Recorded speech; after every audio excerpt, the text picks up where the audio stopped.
So Blitz is now streaming on Apple TV Plus after having a limited theatrical release, and because it's Apple TV Plus, there's a good chance that this is the first time you're ever hearing about this movie, which is a shame because it's an absolutely incredible piece of filmmaking. This is the latest from filmmaker Steve McQueen. No, not that one, this one.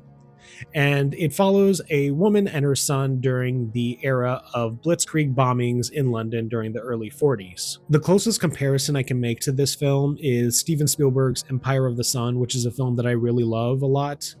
And both of them explore the idea of experiencing a war-torn country through the eyes of a child, and the very unique way that their perspective kind of shapes how you view war and the motivations behind war and the way people respond to war. And this film in particular also really touches on this idea of the way communities respond in these kinds of situations, because a lot of times it can be in ways that are not as unifying as one would hope. Sometimes people can fall back on very backwards and ignorant beliefs and behaviors, and sometimes do things that are detrimental to the other people around them.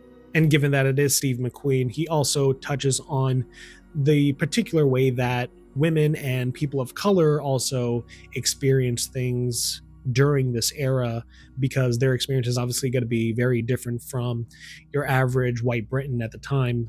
It's a very heavy film. It's very tense and thought-provoking, and at times very, very stressful. There's one sequence towards the end that takes place in like a subway or metro, whatever they call it over there, and it had me sweating. It was not fun, but because it is Steve McQueen, there is a level of artistry that is just undeniable.